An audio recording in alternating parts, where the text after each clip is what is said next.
Le damos la bienvenida a Yajaira Alvarado, directora asociada de Andersen. Ella es auditora, contadora pública especializada en materia contable y tributaria, con 17 años de experiencia en la asesoría de compañías nacionales y multinacionales. Ha sido también subdirectora del Servicio de Rentas Internas y actualmente es miembro del directorio de la Asociación de Jóvenes Empresarios del Ecuador, AGE. Yajaira, ¿cómo está? Bienvenida. Muy buenos días. Buenos días, Glenda. Muchas gracias por la invitación. A usted por la gentileza de acompañarnos esta mañana y esperarnos realmente justamente para empezar esta entrevista. Quisiera empezando consultarle por...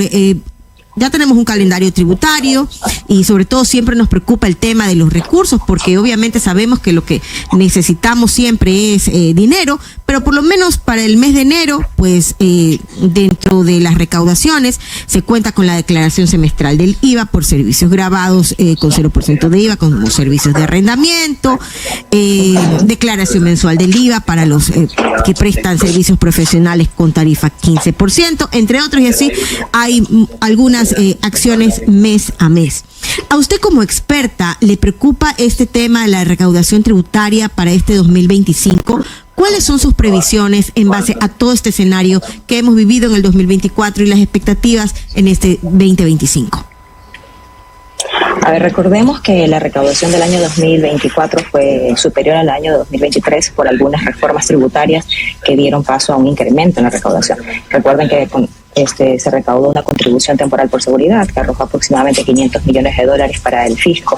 El año pasado la recaudación estuvo en 15.000 millones. Adicionalmente hubo un incremento en la tarifa del IVA. Tengan presente que la tarifa del IVA era 12%. A través de una reforma, el presidente aumenta su tarifa, según la norma, hasta el 13%, y además en esa misma ley se le da la potestad al presidente de que pueda subir esa tarifa hasta el 15%, como efectivamente lo hizo. Cada punto de tarifa de IVA, para que ustedes tengan en referencia, representa aproximadamente $500 millones.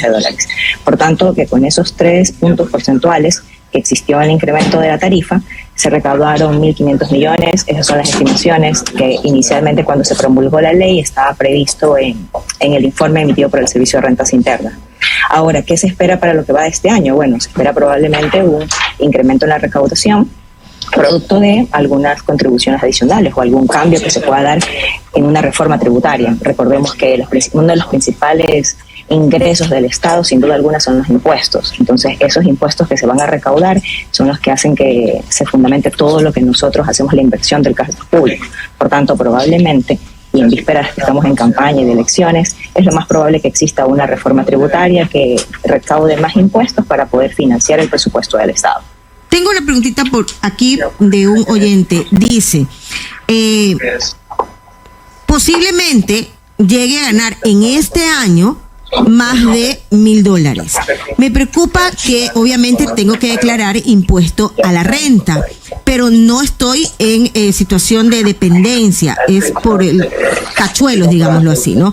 Entonces, también tengo que declarar impuesto a la renta si paso de los $1.006 mensuales. A ver, si pasa de los $1.000, imagino que esta persona, si está bajo relación de dependencia, no está bajo relación de dependencia, lo que está haciendo es facturar. Así Ahora, si pasa de $1.000, recordemos que hay un régimen que es para negocios populares, y ese régimen para negocios populares pagan impuestos siempre que sobrepasen, digamos, si pasas llegas a ganar hasta $20.000, únicamente pagas $60 al año. Seguramente ese es el caso de la persona que está consultando. Dice que es por servicios profesionales. ¿Es lo mismo? Ya, no es lo mismo. Eso es importante saberlo. Si es por servicios profesionales, en ese caso no puede aplicar este régimen, va a tener que presentar su declaración de impuesto a la renta. Pero si esta persona factura $1.000 mensuales, al año va a tener $12.000, va a tener derecho a que se deduzca gastos. Por tanto, probablemente no va a llegar al mínimo requerido para poder tributar. Así que lo más probable es que no tenga al final, si bien tiene que declarar, no va a tener que pagar un impuesto. Listo. Boris. ¿Cómo ha estado? Muy buenos días. Buenos días, Boris. Oiga, ayúdenme en algo, sobre todo es la pregunta del millón. ¿Cuánto puedo declarar? ¿Cuánto tengo que declarar? Si no declaro, ¿qué me pasa? Muchos ecuatorianos estamos... no sabemos si estamos en la cuerda floja, si estamos debiéndole o no debiéndole al fisco, si nos está persiguiendo o no nos está persiguiendo. Es porque no para muchos es conocido, ya los viejos sobre todo, no sabemos si estamos en un perfil especial dentro del SRI, si hemos pagado nuestros impuestos durante toda nuestra vida, porque no siempre hemos estado en dependencia con una empresa. A veces hemos estado freelance, a veces hemos ganado mucho, a veces hemos ganado poco, a veces ni hemos ganado, pero no sabemos cómo estamos con el Estado. ¿Cómo un ciudadano puede saber cómo está con el Estado, debiéndole, o el Estado hasta que le debe? No sé. Boris, lo primero que tiene que saber esa persona, que si ha estado todo el tiempo bajo relación de dependencia y también en alguna ocasión le ha tocado facturar, lo primero que debe tener es una clave de acceso al sistema del SRI. Cuando tenga esa clave de acceso al sistema del SRI, ahí puede ver cuáles son sus obligaciones pendientes en caso de que tenga alguna obligación pendiente o que tenga algún valor pendiente de pago también a la administración tributaria. Eso lo puede ver en la página del SRI. Ahora, ¿qué es lo que debe hacer o cuáles son las obligaciones con las que debe cumplir? Va a depender del tipo de contribuyente. Lo principal a tener en consideración es que si esa persona factura, va a tener que presentar probablemente declaraciones, va a tener que presentar que dependiendo del caso, mencionaba Glenda al inicio de que ahora se va a la recaudación, se va a presentar las declaraciones del segundo semestre del año 2024, efectivamente ahora en enero. Si es una persona que factura con servicios profesionales solamente, que le retienen el 100%, lo más probable es que esta persona presente su declaración de manera semestral y va a tener que presentar solamente 2 veces al año, cumplir con esa obligación de la declaración del IVA. Además, una declaración de impuesto a la renta que la debe presentar si es persona natural, ahora en el mes de marzo, y si es una sociedad en abril. Todos los meses hay múltiples obligaciones tributarias, pero la más importante y la que genera la principal recaudación para el servicio de rentas internas es la declaración del impuesto a la renta, que se presenta ahora en marzo o en abril. También es importante recordarle, Yajaira, a las personas de la tercera edad que pueden acudir al servicio de rentas internas para que le devuelvan el IVA, ¿no? Sí, tienen un beneficio tributario. Este beneficio es que ellos pueden acceder a la devolución del IVA. Ahora, estas devoluciones del IVA estaban un poco demoradas en cuanto a la parte económica, porque no había disponibilidad de dinero por parte del Ministerio de Finanzas. Entonces, no quiere decir esto que no pueden solicitar la devolución, pueden hacerlo, se lo puede hacer en línea, es un trámite muy sencillo, les toma 13 días aproximadamente hasta que el trámite ya sea resuelto y en teoría ya debería estar acreditado el dinero en la cuenta bancaria que determine la persona de la tercera edad. Lo único que, como les comentaba, hay un problema en cuanto a que el Ministerio de Finanzas no tenga recursos. Conozco de que ya empezaron a pagar los meses más antiguos que estaban pendientes de pago, pero es un beneficio que tienen las personas naturales de la tercera edad.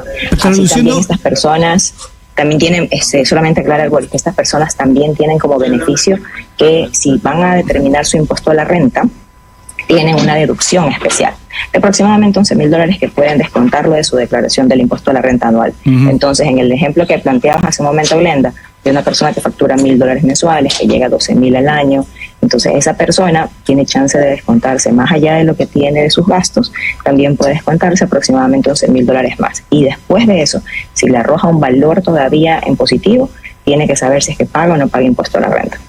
Es que para traducirlo y aterrizarlo al ciudadano común y corriente, quiere decir, si yo ya tengo 65 años, ya me he jubilado, ya no tengo ningún ingreso, y cuando ya cumpla 66 puedo ir a pedir que me devuelvan el IVA que pido que comprara a nombre con mi cédula en el supermercado, en la tienda, en el minimarket, en el almacén, etcétera, etcétera, etcétera. Ese IVA me lo devuelven cuando tenga 66 años o 67 años, etcétera. Es decir, un ciudadano común y corriente que ya está jubilado puede pedir la devolución de su IVA. Puede pedir la devolución del IVA no cuando tenga 66 años, sino apenas cumpla 65 años.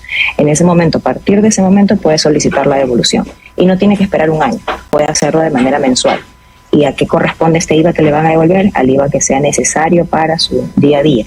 Entonces, por ejemplo, si va al supermercado, lo más probable es que muchos de los productos de la canasta básica, aproximadamente el 90% de ellos, están grabados con tarifa 0% de IVA. Por tanto, ahí no les va a generar un IVA.